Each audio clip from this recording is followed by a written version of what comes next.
Good morning and welcome student. Our today's topic is new trends in business.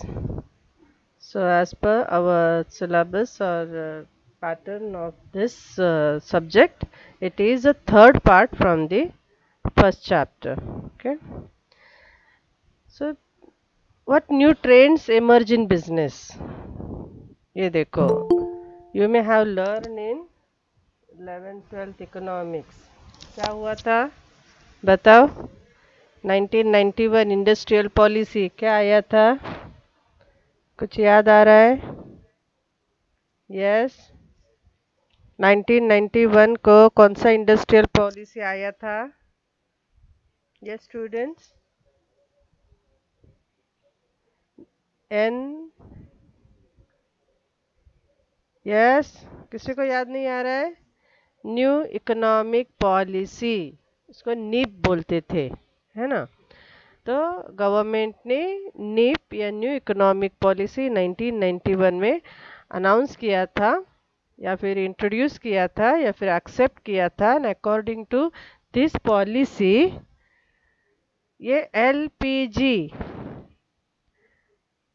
LPG का trend जो है, ये new trend बोल रहे हैं ना, that is LPG, liberalisation, privatisation and globalisation, इसको अडॉप्ट किया था. राइट. यस. सो अभी हम ए वन बाय वन देखेंगे. This is liberalisation. तो लिबर्टी मीन्स आपको मालूम है freedom, freedom from government control. तो reduction of government control. Liberalisation means reduction of government control on the private sector. Okay. तो objective के लिए ये आप याद रखो. तो 1991 में गवर्नमेंट ने ये पॉलिसी अडॉप्ट करके प्राइवेट सेक्टर के इंडस्ट्रीज को गवर्नमेंट कंट्रोल से या रेगुलेशन से लिबरलाइज कर दिया. Private sector is given more freedom from government control. अभी इसका पॉजिटिव इम्पैक्ट क्या हुआ देखो. पॉजिटिव इम्पैक्ट हुआ कि ये जो फेज्ड मैन्युफैक्चरिंग प्रोग्राम था वो एबॉलिश हो गया. अब ये फेज मैन्युफैक्चरिंग प्रोग्राम क्या था कि आप जो भी फिनिश प्रोडक्ट बनाते हो तो उसके लिए जो रॉ मटेरियल यूज़ करोगे तो certain percentage raw material Indian ही होना चाहिए, ऐसा रेगुलेशन था, रेस्ट्रिक्शन था. देन ये पॉलिसी आने के बाद अलाउ कर दिया कि 100% रॉ मटेरियल यूज़ कर सकते हो. Sorry, imported raw material use कर सकते हो कि जिससे क्वालिटी ऑफ गुड्स इम्प्रूव हो जाएगा. ओके. देन है लिबरलाइजेशन ऑफ इंडस्ट्रियल लोकेशन. तो लोकेशन का मालूम है आपको कि गवर्नमेंट जो है सर्टन एरियाज में आप लोग को लोकेशन करने के लिए इंड्यूस करती है, मोटिवेट करती है, इंसेंटिव प्रोवाइड करती है. बट यहाँ क्या बोला है, इंडस्ट्रीज को जहाँ भी चाहिए लोकेट कर सकते हैं. जैसे कि और लोकेशन के लिए जो रेस्ट्रिक्शन है ना वो लाइसेंस के फॉर्म में होता था. लाइसेंस लेंगे फिर उससे रिलेटेड पोल्यूशन वो सब क्लियरेंस ये सब होता था. ओके. तो सब इंडस्ट्रीज को फ्रीडम दे दिया कि आप कहीं पे भी इंडस्ट्री लोकेट कर सकते हो कौन से भी पॉपुलेटेड एरिया में. बट 6 इंडस्ट्रीज को बोला गया कि आपको लाइसेंस की ज़रूरत है. कि कौन से वो 6 इंडस्ट्रीज है देखो यहाँ पे मैंने नाम लिखे. अल्कोहलिक ड्रिंक्स, सिगारेट और tobacco, then electronics, aerospace and defensive equipment. इसके इक्विपमेंट है. Industrial explosive, hazardous chemical, then human safety and heat. तो ये सारे इंडस्ट्रीज को लाइसेंस की ज़रूरत है. और कौन से इंडस्ट्रीज को, जो जिस इंडस्ट्रीज से पोल्यूशन क्रिएट हो सकता है, ऐसे इंडस्ट्रीज को बोला है कि आपको क्लियरेंस फ्रॉम गवर्नमेंट अथॉरिटीज़ का लाइसेंस लेके आप कहीं पे भी फिर इंडस्ट्रीज लोकेट कर सकते हो. क्लियर. ये है लिबरलाइजेशन ऑफ इंडस्ट्रियल लोकेशन. तो ये जो 6 इंडस्ट्रीज यहाँ पे अभी हमने नाम देखे, इनको लाइसेंस रिक्वायर्ड है। एंड पोल्यूटिंग इंडस्ट्रीज को क्या रिक्वायर है, देखो ये मालूम होना चाहिए आपका, clearance from government authorities. Okay, then next है ब्रॉड बैंडिंग ऑफ इंडस्ट्रीज। तो सेम कैटेगरी के रिलेटेड या सिमिलर प्रोडक्ट जो है उनका ग्रुप कर सकते हैं अंडर, उसको एक जेनरिक इंडस्ट्री बोलना है। अंडर जेनरिक इंडस्ट्री एक ग्रुप बनाना है। ओके, तो यहाँ पे एग्जांपल दिया है, देखो व्हीकल कंपनी जो कार भी मैन्युफैक्चर करती है, टेम्पो भी, ट्रक्स भी। तो ये व्हीकल कंपनी है, तो ये अपना पूरा ये जो डिफरेंट डिफरेंट प्रोडक्ट है इसको वन इंडस्ट्री बोल सकते हैं। तो इससे क्या बेनिफिट हो जाएगा इनको, तो देखो प्रोडक्ट मिक्स, कि कभी कभी क्या होता है, टेम्पो को ज़्यादा डिमांड होता है, कभी ऐसा होता है कि टेम्पो को डिमांड नहीं है, सिर्फ कार को ही डिमांड है। तो जो भी आपका रिसोर्सेस है वो आप उसी प्रोडक्ट में लगा सकते हैं। आपका फिजिकल रिसोर्स है, आपका फाइनेंशियल रिसोर्स है, मैन पावर रिसोर्स है, तो उसी प्रोडक्ट के लिए आप यूज़ कर सकते हो। तो आप प्रोडक्ट मिक्स जो है वो एडजस्ट कर सकते हो। Okay, then competition act 2002। तो गवर्नमेंट ने क्या कर दिया, 2002 का कंपटीशन एक्ट जो है वो लॉन्च कर दिया, इंट्रोड्यूस कर दिया। तो इससे क्या हो जाएगा, ज़्यादा से कंपटीशन को अगर प्रमोट करते हैं, इन मोटिवेट करते हैं, सपोर्ट करते हैं, तो ज़्यादा से इसका मतलब यही है कि मैक्सिमम इंडस्ट्रीज को अलाउ किया जा रहा है पर्टिकुलर सेक्टर में, राइट। तो क्या बोला है, promoting competition rather than interfering in the works of large companies. Then D licensing.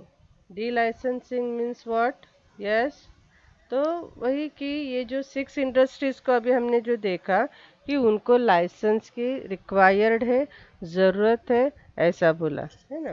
तो इनको छोड़ के सबको क्या बोला है, लाइसेंस की ज़रूरत नहीं है। लाइसेंस निकालने में बहुत ही टाइम, मनी और एफर्ट, बहुत हमें सफ़र भी होता है उसकी वजह से। तो इसमें बहुत टाइम जाता था, पैसा भी बहुत खर्चा होता था, कोई कोई तो फिर वो छोड़ ही देते थे, इससे अच्छा है कि कहीं जॉब करे, ऐसा था नहीं।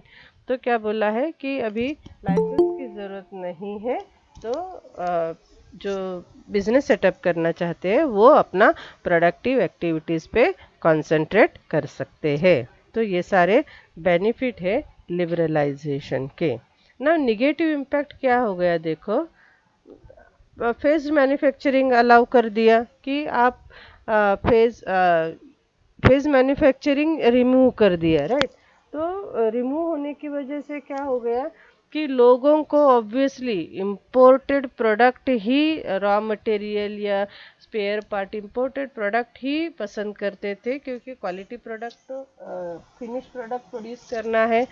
तो इससे क्या हो जाएगा, फिर हमारे जो लोकल या कंट्री के रॉ मटेरियल है उस पे अफेक्ट हो जाएगा। हमारा जो raw material, Indian companies producing raw material and parts, spare parts, हमारे जो स्पेयर पार्ट्स है, हमारे जो यहाँ कंपोनेंट बन रहे हैं, तो उस पे अफेक्ट हो जाएगा, उस पे डिमांड नहीं रहता है। Clear. Then industrial location.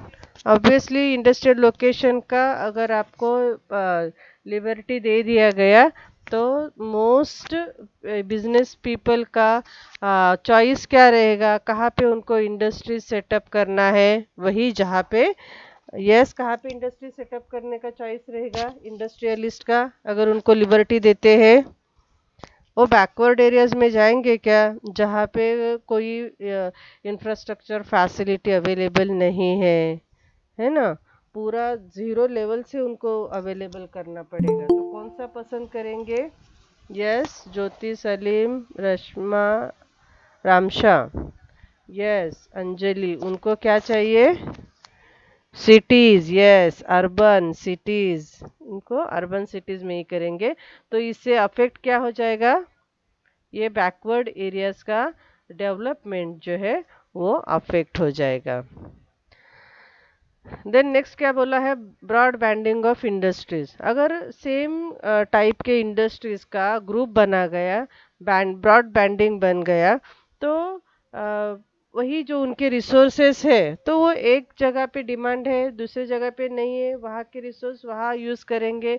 Then उनको लगेगा अभी हर इंडस्ट्रीज में मैक्सिमम रिसोर्स यूज़ करने की ज़रूरत नहीं है, तो बहुत सारे लोगों का जॉब चला जाएगा। राइट, लिमिटेड रिसोर्स के साथ वो पूरा एक ग्रुप जो है इंडस्ट्रीज का वो हैंडल कर सकते हैं। में लॉस तो एम्प्लॉयज का जॉब लॉस हो जाएगा, उनको निकाल दिया जाएगा। और मोस्टली किसको निकाला जाता है, यस, जॉब से किसको निकाला जाता है, यहाँ लिखा है देखो, कौन से एम्प्लॉयज को, यस विधि आफ्ताब, कौन से एम्प्लॉयज को निकाला, यस, क्या है सिंटैक्स, ओ संजना, यस, टेम्पररी, कल्याणी, विधि, माही, राइट राइट, टेम्पररी लोगों को, राइट। देन नेक्स्ट क्या है, डी लाइसेंसिंग। तो डी लाइसेंसिंग मीन्स व्हाट, अभी लाइसेंस की ज़रूरत नहीं है, तो अब ज़्यादा से ज़्यादा लोग जो है, क्योंकि इजीली आप बिजनेस सेटअप कर सकते हो, तो ज़्यादा से ज़्यादा लोग इंडस्ट्रीज सेटअप करेंगे। और इंडस्ट्रीज से क्या होता है, प्रोडक्शन होता है। प्रोडक्शन की वजह से हेवी प्रोडक्शन कंट्री में क्रिएट हो जाएगा, ज़्यादा प्रोडक्शन होता है तो फिर रिसेशन का सिचुएशन क्रिएट होता है।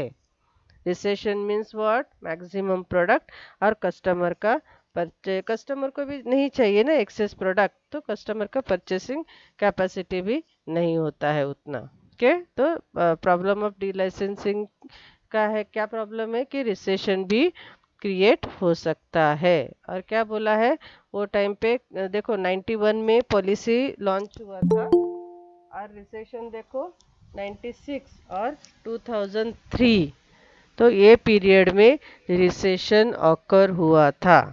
ओके, नेक्स्ट है प्राइवेटाइजेशन। तो प्राइवेटाइजेशन मीन्स व्हाट, ज़्यादा से ज़्यादा सेक्टर, पहले तो गवर्नमेंट का ही मोनोपोली होता था, मैक्सिमम इंडस्ट्रीज जो है वो गवर्नमेंट के कंट्रोल में या गवर्नमेंट का ही होता था, तो उसका रिजर्वेशन निकाल दिया गया।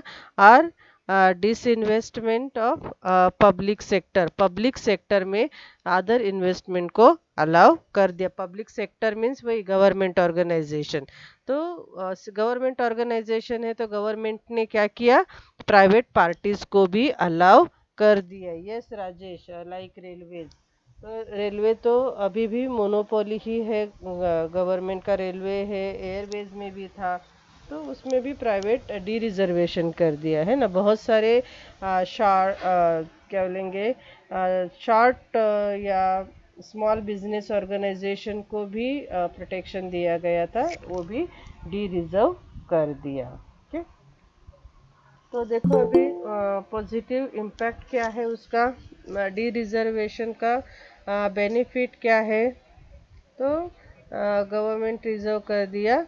और क्या बोला है, अभी तो ओनली 3 इंडस्ट्रीज ही डी रिजर्व है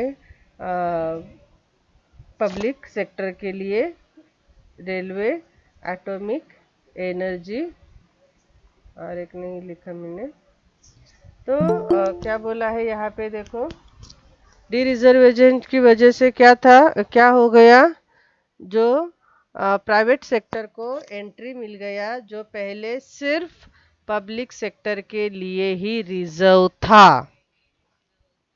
राइट, तो इससे कंपटीशन क्रिएट हो गया public, private and public sector में। तो ऑब्वियसली कंपटीशन का बेनिफिट क्या होता है, कस्टमर सर्विस इम्प्रूव हो जाती है, हर कोई देखेगा कि कस्टमर को अट्रैक्ट करना है। Yes Rajesh, power, Torrent power, yes, efficiency आ जाती है ऑफ बिजनेस फर्म।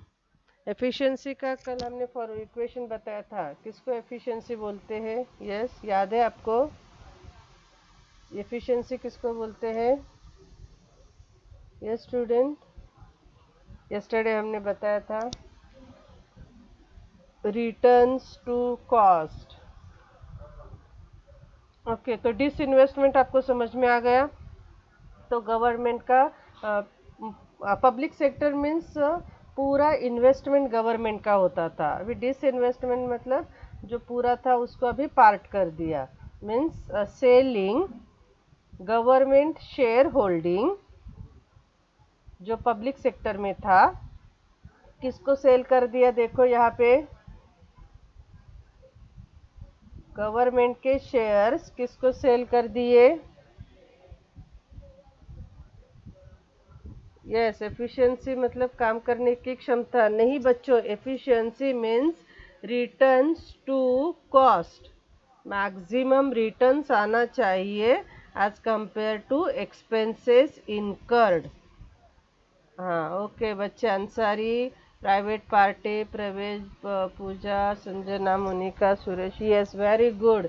तो गवर्नमेंट के जो शेयर थे 100% गवर्नमेंट के ही शेयर होल्डिंग थे, तो उसको प्राइवेट पार्टीज को सेल किया। It is called disinvestment. समझ में आया डिस इन्वेस्टमेंट का मीनिंग?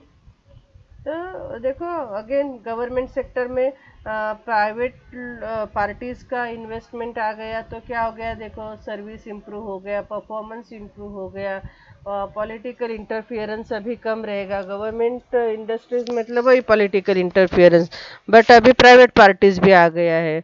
देन करप्शन, इनएफिशिएंसी ये भी ओवरकम हो गया ना। अभी इसका निगेटिव इम्पैक्ट क्या है? देखो निगेटिव इम्पैक्ट तो वही कि अभी क्या हो जाएगा, ज़्यादा से ज़्यादा लोग इंडस्ट्रियल सेक्टर में एंट्री करेंगे। Allowed the entry of private sector those which where earlier reserve for public sector. तो आपको मालूम है इसका भी इम्पैक्ट क्या होता है? Over expansion of production capacities बढ़ जाएगा और इससे होता है रिसेशन। रिसेशन का पीरियड याद रखो। 91 में पॉलिसी अडॉप्ट कर दिया और 96 से 2003 तक रिसेशन का दौर चला था। ओके, अभी डिस इन्वेस्टमेंट की वजह से क्या हो गया देखो। तो डिसइन्वेस्टमेंट का मीनिंग आपको समझ में आ गया है कि अभी शेयर होल्डिंग प्राइवेट पार्टीज को भी है। तो प्राइवेट पार्टीज को भी शेयर होल्डिंग है मीन्स व्हाट? अभी उसमें प्राइवेट पार्टीज का कंट्रोल रहेगा। कंपनीज में ownership and control private parties का आता है, और जहाँ पे प्राइवेट कंपनीज है वहाँ पे हम बोलते हैं कि ऐसा होता है ना। ये क्या है बताओ? हम गवर्नमेंट के ऑफिस में जाके देखते हैं सब मस्त आराम से काम करते हैं, लेकिन प्राइवेट ऑर्गेनाइजेशन में ऐसा रहता है क्या? आपको हर समय काम ही करना पड़ता है। आप जो भी ड्यूरेशन है आपका जॉब का, तो आपको कंटिन्यूअसली वर्किंग करना पड़ता है। इवन आपको बैठने के लिए भी वहाँ पे कोई मतलब कुछ जैसे कि हम अभी स्टोर्स में भी देखते हैं, वहाँ बैठने के लिए किसी को कुछ होता है क्या? फैसिलिटी होता है क्या? बस खड़े रह के ही काम करना है ना। तो उसको बोलते हैं एक्सप्लॉइटेशन ऑफ वर्कर्स के। तो ज़्यादा से ज़्यादा काम करना पड़ता है। देन वर्कफोर्स भी वो लोग रिड्यूस करते हैं क्योंकि लिमिटेड लोगों से ज़्यादा काम करवा के लेते हैं। के रिडक्शन ऑफ वर्कफोर्स, और जो भी है उनसे ही काम करके लेना है। देन कस्टमर्स को क्या अफेक्ट होता है? देखो कस्टमर्स का भी एक्सप्लॉइटेशन होता है क्योंकि वो हाई प्राइस पे प्रोडक्ट बेचते हैं। जैसे कि गवर्नमेंट का इंडस्ट्रीज रहेगा तो गवर्नमेंट का एम जो है वो है पब्लिक वेलफेयर, सोसाइटी वेलफेयर। तो वो लो प्राइस पे प्रोडक्ट अवेलेबल करते हैं। लेकिन प्राइवेट पार्टीज आती है तो हमने पढ़ा है कि उनका मेन एम जो है वो प्रॉफिट है ना। यस आफ्ताब। तो प्रॉफिट अर्न करना है, सर्विस भी देना है, सेटिस्फैक्शन भी करना है, बट प्रॉफिट अर्न करके तो obviously private organisation high price charge करती है। Now globalisation. तो ग्लोबलाइजेशन का मीनिंग है इंटरलिंकिंग डोमेस्टिक इकोनॉमी। हर कंट्री का अपना एक इकोनॉमी है ना। डोमेस्टिक इकोनॉमी का इंटरलिंकिंग वर्ल्ड इकोनॉमी को करना है। पूरा वर्ल्ड जो है वो अपना ही इकोनॉमी, अपना ही या एक ही कंट्री समझ के बिजनेस रनिंग करना है। ओके, तो वर्ल्ड के इकोनॉमी को डोमेस्टिक इकोनॉमी जैसे ही ट्रीट करना है, क्योंकि वो इंटरलिंक हो गया। Right student? तो कैसे इकोनॉमी इंटरलिंक हो जाएगी? एक इकोनॉमी से दूसरे इकोनॉमी में, मीन्स एक कंट्री से दूसरे कंट्री में अगर हम एंट्री करते हैं, हमारा प्रोडक्ट एंट्री करता है, तो बहुत सारे रेस्ट्रिक्शन होते हैं in the form of custom duties. Various type के कस्टम ड्यूटीज होती है, कोटाज होता है, देन और क्या होता है, less restrictions on remittance abroad and so on. तो जो भी रेस्ट्रिक्शंस है वो भी क्या कर दिए, जो बैरियर्स थे एक कंट्री से दूसरे कंट्री गुड्स मूव होने के लिए, यस एक्सपोर्ट, तो वो रिड्यूस कर दिए। It involves reduction of withdrawal of custom duties, reduction of quotas, less restriction on remittances abroad and so on. तो जो रेमिटेंसेस इनकम वो सब अब्रॉड से आता था उस पे रेस्ट्रिक्शन, ये सब क्या होता, रिमूव कर दिया। ओके, अभी इसका पॉजिटिव इम्पैक्ट, ग्लोबलाइजेशन का पॉजिटिव इम्पैक्ट क्या हो गया, तो कस्टम ड्यूटी रिड्यूस कर दिया गया। तो कितना था देखो custom duty, yes custom duty कितना था, यस स्टूडेंट, कितना था पहले, ग्लोबलाइजेशन के पहले 40%। यस कविता, विधि, पूजा, रश्मा, यस रामशा ना, पूजा, राहुल, यस अंजलि मिश्रा एंड लिबरलाइजे, ये ग्लोबलाइजेशन के बाद कितना हो गया फिर, 40% से ओनली 10%। ये Srinivas, Kavya, Ramsha, Suresh, Ansari, very good, nice बच्चों। देन कोटा, कोटा आगे हम पढ़ेंगे। कोटा मतलब एक रेस्ट्रिक्शन दिया जाता है कि इतना ही गुड्स आप इंपोर्ट या एक्सपोर्ट कर सकते हो, तो वो कोटा है वो भी रिमूव कर दिया कि आप जितना भी चाहिए उतना गुड्स एक्सपोर्ट या इंपोर्ट कर सकते हो। देन ये क्या है, इसको फेमा बोलते हैं, फॉरेन एक्सचेंज। हम बाइंग सेलिंग करते हैं ना, तो फॉरेन करेंसी में हमें पेमेंट करना पड़ता है, तो फॉरेन एक्सचेंज मैनेजमेंट एक्ट। तो ये पहले था रेगुलेशन था, फॉरेन एक्सचेंज पे रेगुलेशन 1973, ये ईयर आपको याद रखना है। ओके, तो इसको रिप्लेस कर दिया किसमें, फेमा में 1999। ओके,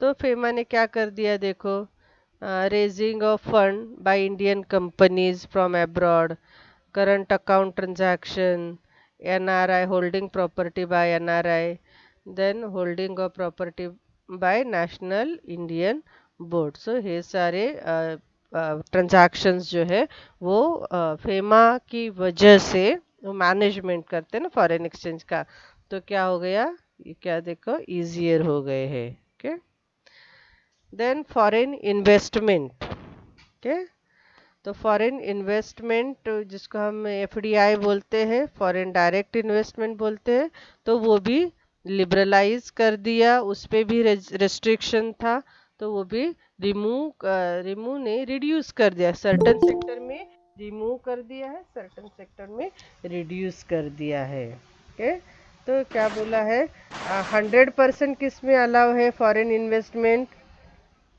यस ये देखो होटल्स है। ज्योति वॉइस नहीं आ रहा है, स्टूडेंट वॉइस नहीं आ रहा है, यस वॉइस आ रहा है आ ना, रहा है मैम। आ रहा है, वेरी गुड वेरी गुड। तो होटल, एडवर्टाइजिंग, टूरिज्म, इसमें 100% एफडीआई अलाउ कर दिया है। ओके, तो एफडीआई की वजह से क्या हो गया देखो, हमें कैपिटल मिल गया, तो हम इंडस्ट्रीज एक्सपांशन कर सकते हैं, मॉडर्नाइजेशन, नया नया टेक्नोलॉजी हम परचेस कर अडॉप्ट कर सकते हैं, क्योंकि वो टेक्नोलॉजी के साथ वो टेक्नोलॉजी भी लाते हैं ना, मैनेजमेंट भी उनका ही होता है। तो स्किल डेवलपमेंट होता है, क्योंकि फॉरेन पार्टनर जो अपना रहेगा वो ट्रेनिंग प्रोवाइड करता है। यहाँ पे देखो टेक्नोलॉजी ट्रांसफ़र होता है। ओके, तो कैपिटल के साथ में उनका मैनेजमेंट भी होता है और टेक्नोलॉजी भी होता है, तो ये बेनिफिट है। अभी निगेटिव इम्पैक्ट क्या हो गया, ऑब्वियसली फॉरेन कंपनीज को अलाउ कर रहे हैं तो अपने डोमेस्टिक कंपनीज को प्रॉब्लम क्रिएट होगा, राइट। तो liberalise entry of MNCs, multinational company के लिबरल अलाउ कर दिया तो अपने डोमेस्टिक इंडस्ट्रीज को अफेक्ट हो गया है, और उनके साथ कंपटीशन अपनी डोमेस्टिक फर्म्स को डिफ़िकल्ट हो गया, फाइंड इट डिफ़िकल्ट। तो राइट, तो क्या हो गया, हाँ, प्रॉब्लम फॉर डोमेस्टिक कंपनीज, उनके साथ कंपटीशन करना प्रॉब्लमेटिक या डिफिकल्ट हो गया। Then problem of foreign investment. अभी फॉरेन इन्वेस्टमेंट का प्रॉब्लम क्या है, देखो जो भी इन्वेस्टर है उनका इंटेंशन क्या है, प्रॉफिट अर्निंग। तो फॉरेन इन्वेस्टर्स भी यही कि प्रॉफिट अर्निंग के लिए ही इन्वेस्ट करेंगे, तो वो लोग उसी में इन्वेस्ट करते हैं जहाँ पे इंस्टेंट प्रॉफिट रहेगा। ओके, तो वो ये जो है इंफ्रास्ट्रक्चर प्रोजेक्ट है ना, यहाँ पे पहले इन्वेस्ट करना पड़ता है। आप देख रहे हो रोड बनाए जा रहे, ब्रिज बनाए जा रहे हैं ना, तो उसमें सालों लग जाते हैं। तो पहले इन्वेस्ट करना है और बाद में सपोज 5-10 साल के बाद में उसमें इनकम आना स्टार्ट होता है। तो ऐसे प्रोजेक्ट में वो इन्वेस्ट करेंगे क्या, जो लॉन्ग गेस्टेशन पीरियड है, नहीं करेंगे, राइट। तो यही कि वो सिर्फ इंस्टेंट प्रॉफिट वाले बिजनेस में ही इन्वेस्ट करते हैं, और फिर उनको क्या मिलता है, देखो ये डिविडेंड रॉयल्टीज उनको मिलता है। देखो हम बिजनेस बिजनेस में इन्वेस्ट करते हैं ना, तो एक कॉमन थिंग है कि हम अगर लाख्स रुपीस इन्वेस्ट करते हैं, 5 लाख 10 लाख, हमें इनकम जो है वो क्रोर्स में होता है, राइट स्टूडेंट। तो फॉरेन इन्वेस्टमेंट में भी वही, वो लोग जो भी इन्वेस्टमेंट करेंगे ऑब्वियसली उसके कई मल्टीपल्स में वो अपने कंट्री में डिविडेंड के फॉर्म में, रॉयल्टीज के फॉर्म में अपना पैसा लेके जाएंगे। ओके, देन टेक्नोलॉजी, तो मोस्टली यही बोला गया है कि जो फॉरेन की टेक्नोलॉजी है वो अपने इंडियन क्या कल्चर को सूट नहीं होती है, और मोस्टली ना वो उनके यहाँ जो आउटडेटेड हो गई है वो टेक्नोलॉजी हमारे यहाँ पे इंपोर्ट करते हैं, या वहाँ से बोलेंगे तो वो एक्सपोर्ट करते हैं, राइट। तो और वो दूसरा क्या होता है कि हमें अगर वहाँ से रेडीमेड टेक्नोलॉजी मिल रहा है तो हम उसी पे डिपेंड रहते हैं, हम अपने यहाँ पे कोई इन्वेंशन नहीं करते हैं, हम अपना इंडिजियस टेक्नोलॉजी डेवलप नहीं करते हैं। तो ये सारे प्रॉब्लम है ग्लोबलाइजेशन के। ना अभी स्ट्रैटेजी अल्टरनेटिव्स देखना है, हम एक एक वर्ड में ही देखेंगे। ये देखो different strategy, stable growth, retrenchment, combination. Okay, 4 strategy, stable growth, retrenchment, combination. तो इसका मीनिंग देखेंगे। Stability strategy means what, stable, एक बिजनेस स्टेबल हो गया है कि सर्टन परसेंटेज प्रॉफिट अर्न कर रहा है तो उसका फर्दर ग्रोथ नहीं करना, it is called stability strategy. Clear, जो भी परफॉर्मेंस लेवल है, जो भी प्रॉफिट अर्न है, रिस्क नहीं लेना है, जो भी रिसोर्स के साथ हम बिजनेस कर रहे हैं, जो एनवायरनमेंट में कर रहे हैं, तो उसी में सेटिस्फाई है, हमें आगे ग्रोथ नहीं करना है। ओके, देन है ग्रोथ स्ट्रैटेजी। ग्रोथ में क्या क्या है देखो, इंटरनल ग्रोथ, एक्सटर्नल ग्रोथ। तो इंटरनल ग्रोथ का क्लासिफिकेशन है इंटेंसिफिकेशन, और दूसरा है डाइवर्सिफिकेशन।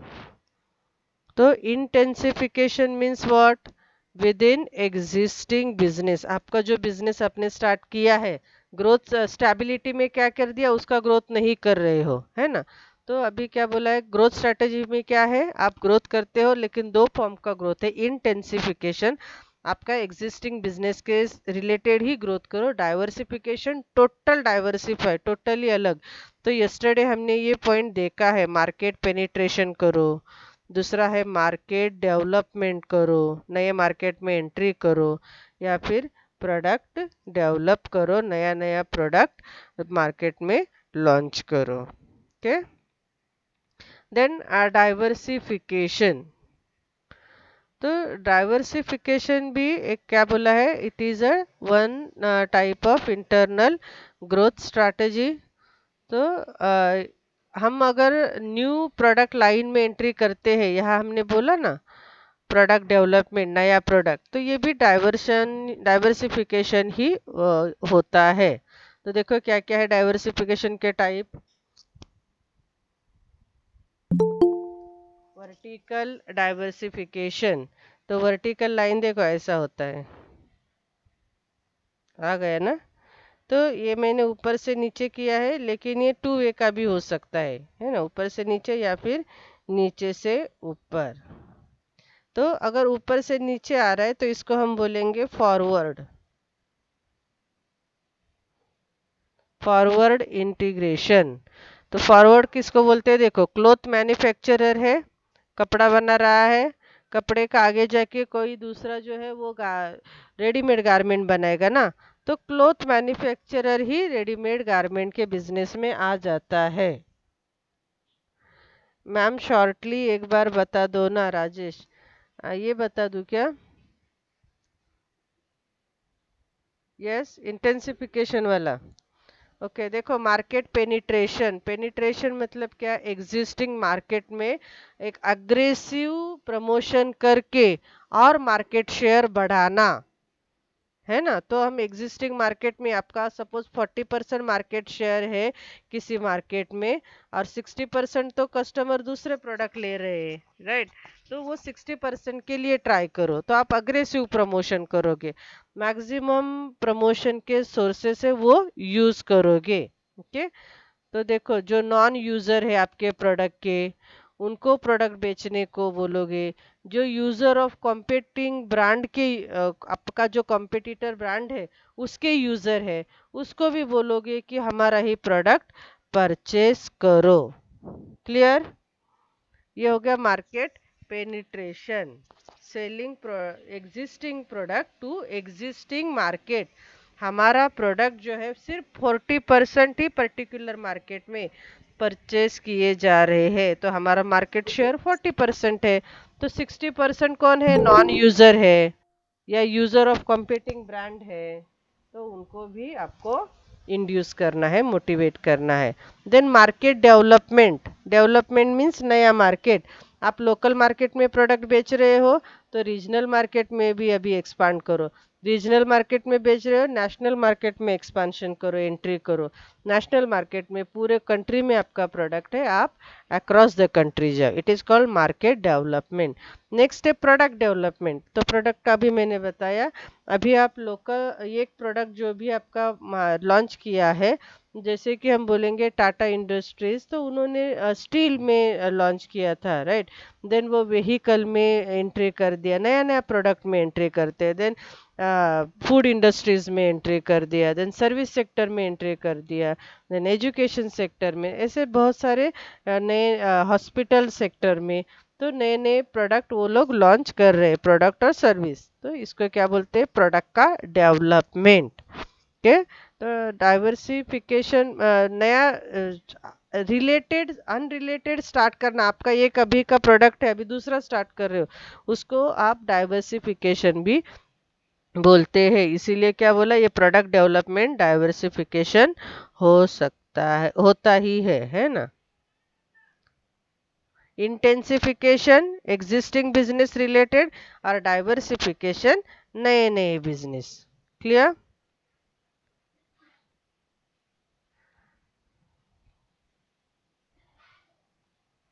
ओके। तो देखो वर्टिकल डाइवर्सिफिकेशन, ये वर्टिकल लाइन मैंने यहाँ पे ड्रॉ कर दिया है। ये ऊपर से नीचे, नीचे से ऊपर, कैसे भी वर्टिकल हो सकती है ना। तो ये अगर हमने ऊपर से नीचे जा रहा है, मतलब आगे जा रहा है ऐसा बोलेंगे, तो क्या बोलेंगे, इसको फॉरवर्ड इंटीग्रेशन बोलेंगे। ये क्लॉथ मैन्युफैक्चरर है। ओके, यहाँ क्लॉथ मैन्युफैक्चरर रख दिया। यहाँ से कपड़ा लेके आगे जो इसका है गारमेंट बनने वाला है।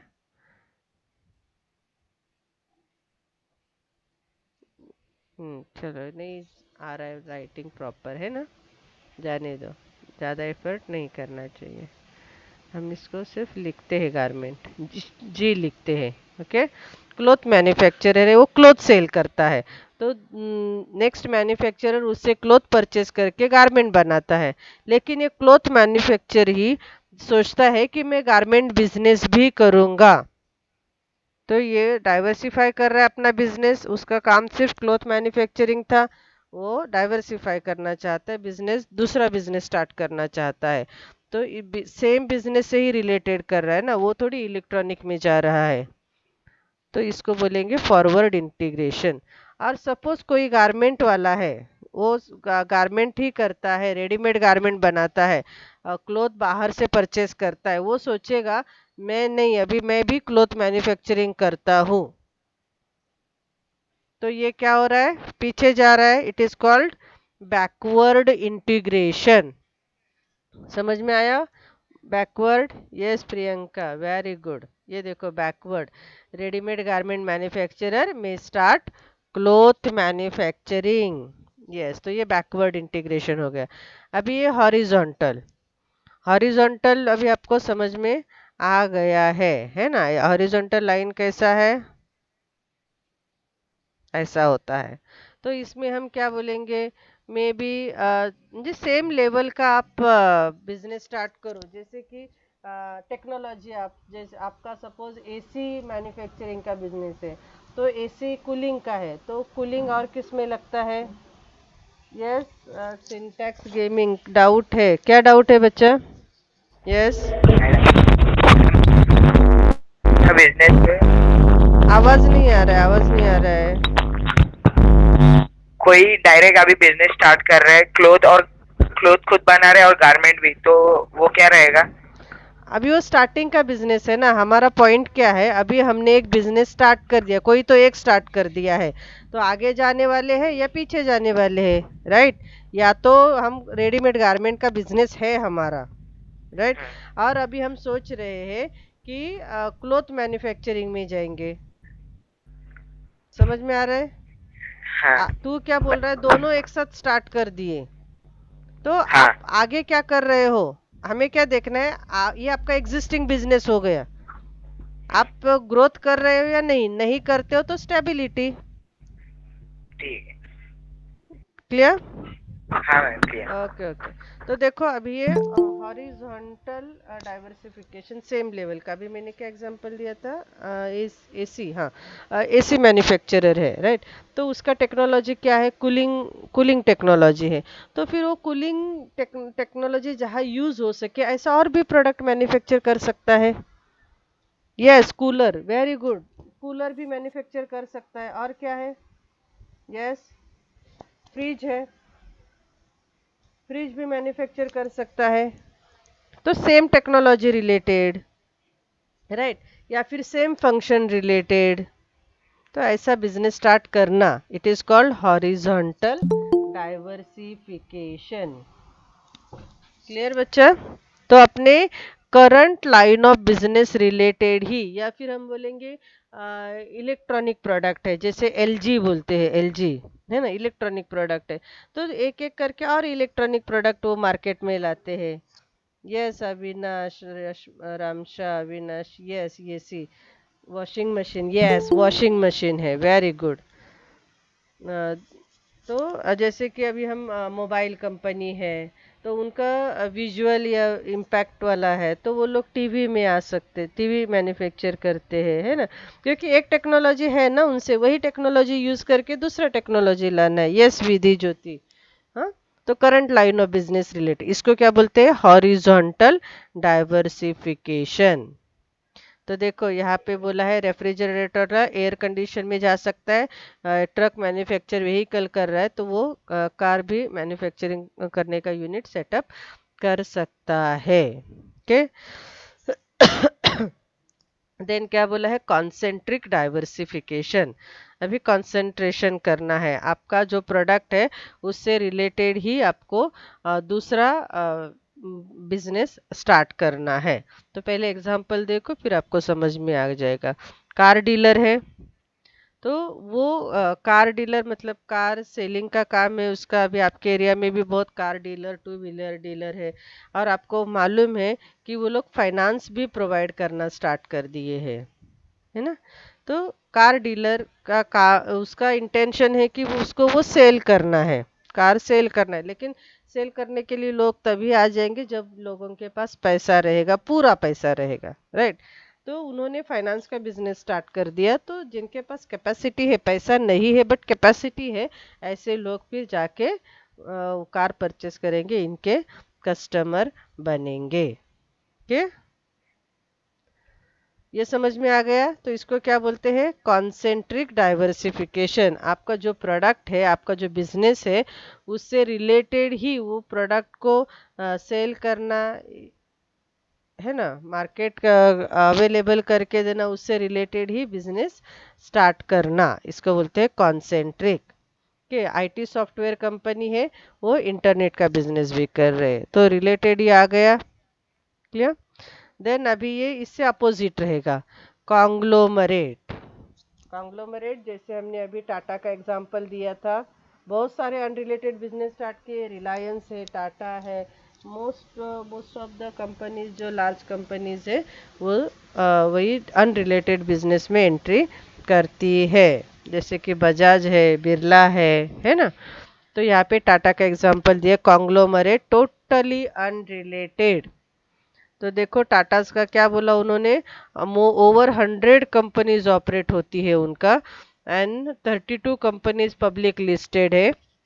सर्टन कंपनीज देखो, स्टील है, मोटर्स है, consultancy TCS, then Tata power है, केमिकल्स है, बिवरेजेस है, टेली सर्विसेज है, वॉच कंपनी है उनका, कम्युनिकेशन ताज होटल। तो ये क्या है, Jyoti Jaiswal going different way, yes.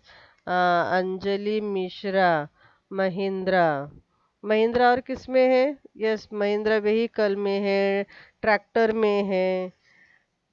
तो व्हीकल से तो उनको हम क्या बोलेंगे, हॉरिजॉन्टल बोलेंगे, यस अंजलि,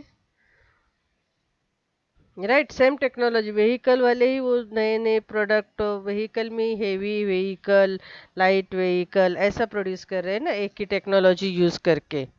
और यहाँ क्या देख रहा है, टोटली अनरिलेटेड। यस। नेक्स्ट क्या है देखो, एक्सटर्नल ग्रोथ। एक्सटर्नल ग्रोथ में क्या है, collaboration, joint venture, merger, amalgamation, takeover and acquisition. बस इसका मीनिंग देखना है हमें। कोलाबोरेशन क्या है, कोलाबोरेशन जो होता है बिटवीन टू और मोर फर्म्स में होता है, और वो फर्म्स में भी सेम कंट्री का रहेगा या फिर डिफरेंट कंट्रीज का रहेगा। क्लियर, मीनिंग समझा इसका आपको। अभी ये हम नहीं करेंगे, आपको मालूम है अभी फॉरेन कोलाबोरेशन का इम्पोर्टेंस। ठीक है, इसको हम स्किप करते हैं, मीनिंग मीनिंग कवर करते हैं। Okay,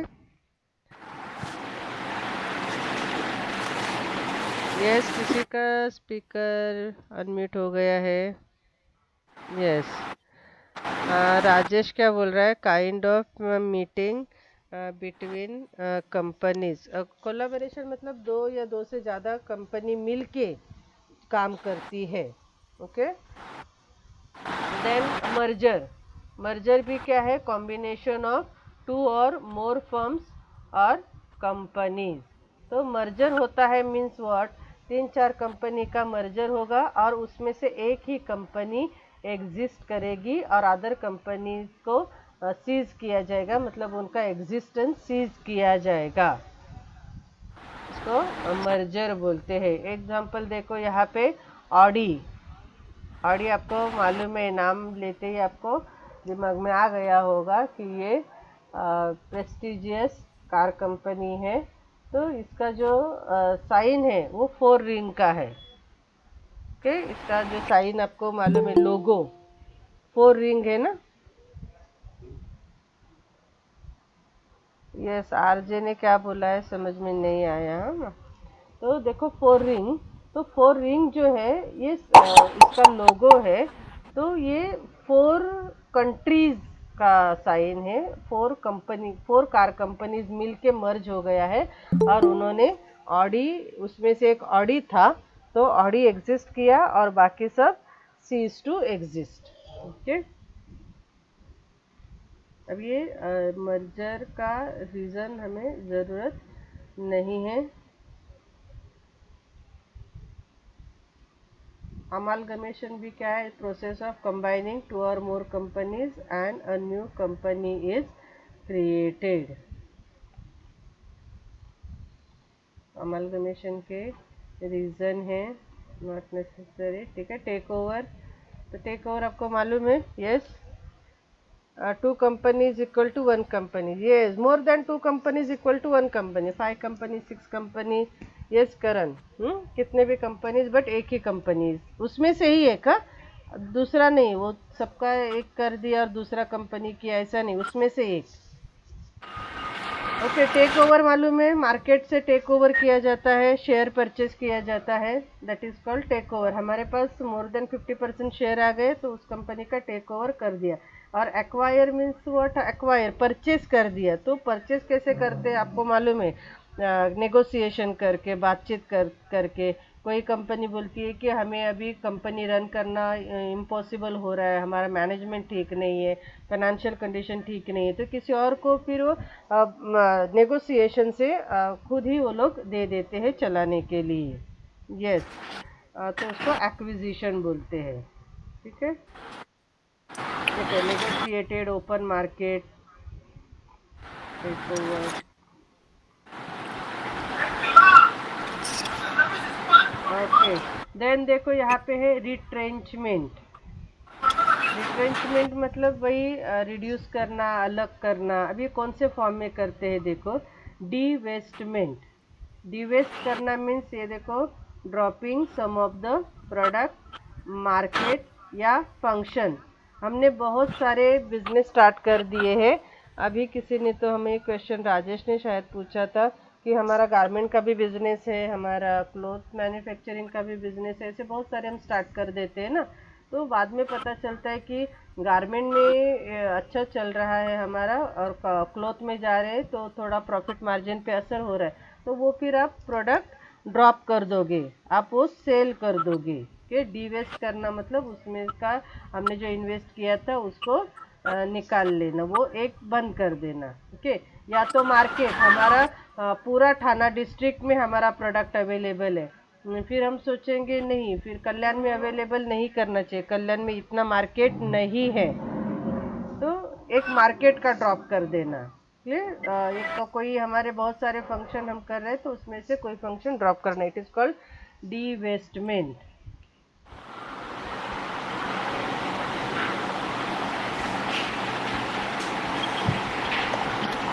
then liquidation means what? Yes, liquid कर देना। पानी करते हैं ना, liquid means water. Water means what? ये देखो क्या कर दिया, हमें बिजनेस चलाना नहीं आ रहा है तो उसको, यस,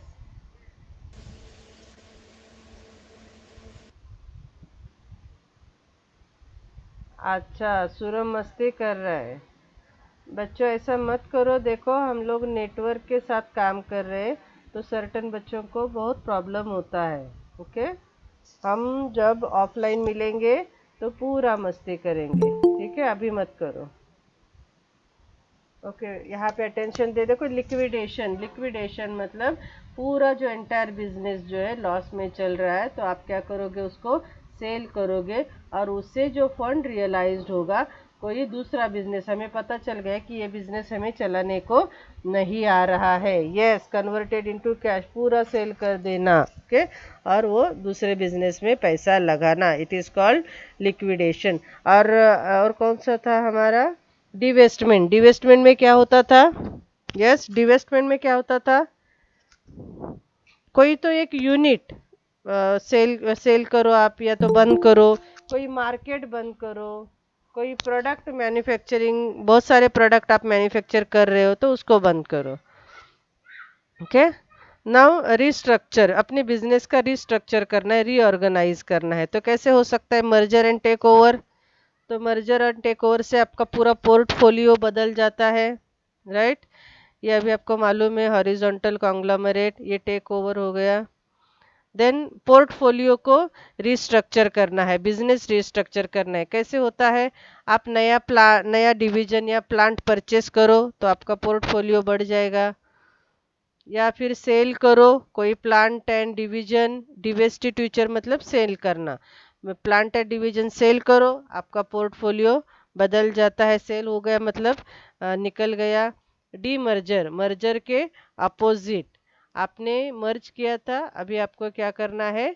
डीमर्ज करना है, अलग अलग करना है। पहले एक ही, हमने ब्रॉडबैंडिंग में देखा था ना, एक ही साथ बिजनेस कर रहे थे, अभी अलग अलग यूनिट करेंगे। कार का यूनिट अलग, ट्रक का यूनिट अलग, टू व्हीलर का यूनिट अलग, तो हो गया demerger. Okay, financial restructuring, finance का अपना जो स्ट्रक्चर था ना उसको चेंज करना है। कैसे करोगे? Going public, going public means what? अपने शेयर पब्लिक सेक्टर के private limited company, yes, public जाते हैं मीन्स व्हाट? पब्लिक को शेयर होल्डिंग देते हैं, उसमें से शेयर क्या बोलेंगे, इशू करते हैं मार्केट में, तो गोइंग पब्लिक। डेब्ट इक्विटी सैप, जो हमने डेप्ट, डेप्ट कौन सा होता है देखो, यस डेप्ट, क्या बोलते हैं डेप्ट वाले शेयर को, क्या बोलते हैं हम लोग? डिबेंचर, है ना? तो डिबेंचर जो है उसको इक्विटी में कन्वर्ट करना है। देखो, डिबेंचर मतलब लोन अमाउंट है, तो आपको उसमें सर्टन परसेंट इंटरेस्ट जो है वो इन्वेस्टर को देना ही पड़ता है। Yes, debenture. तो अगर अपना फाइनेंशियल कंडीशन ठीक नहीं है तो हम उनको इंटरेस्ट नहीं दे पाएंगे, तो हम क्या करेंगे? उनको इक्विटी में कन्वर्ट करेंगे। और इक्विटी आपको मालूम है, इक्विटी में कोई इंटरेस्ट नहीं देना पड़ता है अगर कंपनी प्रॉफिट में नहीं है। ओके, देन नेक्स्ट है leverage bye out. Bye out तो समझ में आ गया आपको, तो एक्विजिशन ऑफ एनी डिवीजन और यूनिट के, या फिर यही बोला गया है कि purchase of any entire company. तो लीवरेज बाय आउट क्यों बोला है ये ध्यान में रखो आप, देखो, यस, तो बाय करना है तो मोस्टली लोन लेके, डेप्ट लेके ही बाय करना है, और limited equity. Okay, then next क्या है? Buyback of shares. Yes Rajesh, का क्या हो गया? कॉमेडी क्या चल रहा है? Yes Rajesh.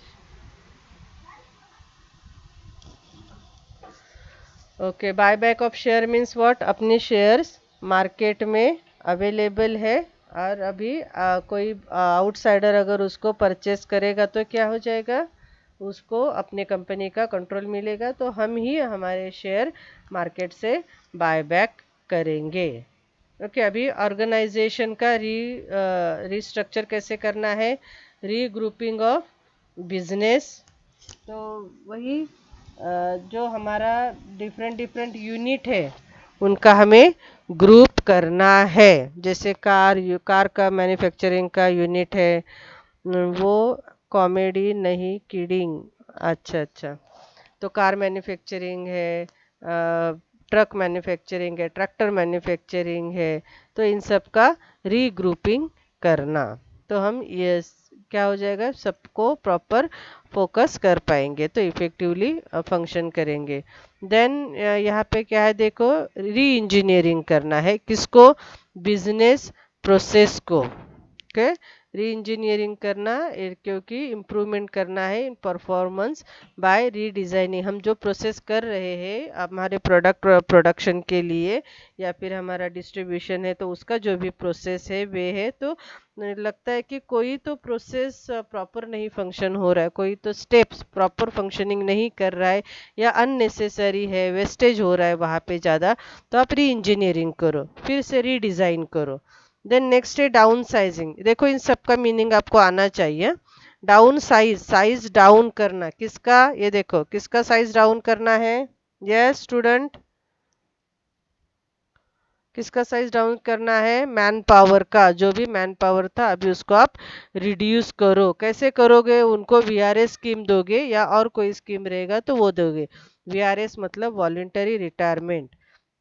Then outsourcing, certain functions of, हमारे बिजनेस के बहुत सारे फंक्शंस रहेंगे तो हम क्या करते हैं, उनको आउटसोर्स करके लेते हैं। ओके, तो मोस्टली हमारा कस्टमर सर्विस ये सब आउटसोर्स ही होता है ना। यस, नेक्स्ट है रिहैबिलिटेशन स्कीम। ओके, तो रिहैबिलिटेशन मतलब वही सिक यूनिट है, उसको रिवाइव करना है, उसका फाइनेंशियल पोजीशन। सिक यूनिट मतलब लॉस मेकिंग यूनिट। तो लॉस मेकिंग यूनिट में क्या करते हैं, मोस्टली उसको क्लोज ही करवाया जाता है, बट उसको रिवाइव करना, उसका फाइनेंशियल कंडीशन इम्प्रूव करना, इट इज़ कॉल्ड रिहैबिलिटेशन। तो कैसे हो सकता है, तो देखो ये कर्जे में लॉस मेकिंग है, कर्जे में डूबी हुई रहती है, तो उनके जो कर्जदार है, क्रेडिटर्स है, उनके साथ सेटलमेंट करो, सर्टन पार्ट सेल करके पैसा जनरेट करो, डिवेस्टमेंट करो, अनप्रॉफिटेबल जो भी यूनिट रहेगा, प्लांट रहेगा, नॉन इसेंशियल एसेट रहेगा, उसको डिवेस्ट करो।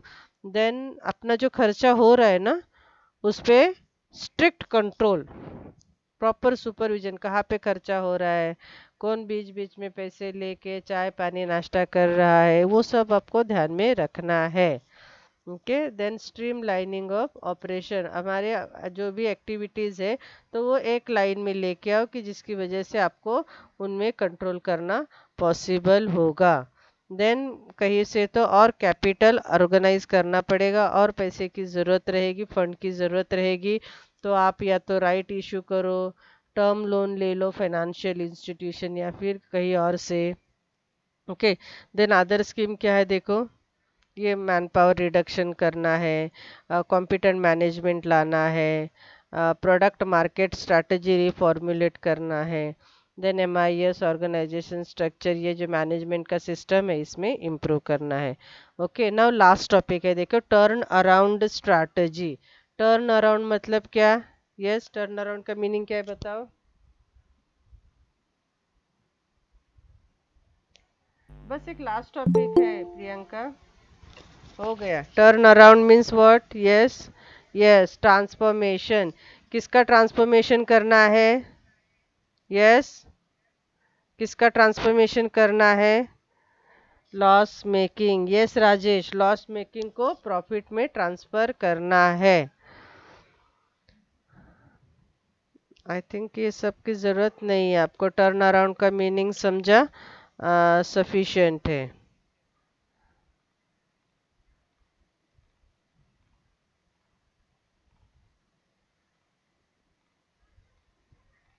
Yes yes yes. Okay, so we stop here, and thanks student for patiently listening.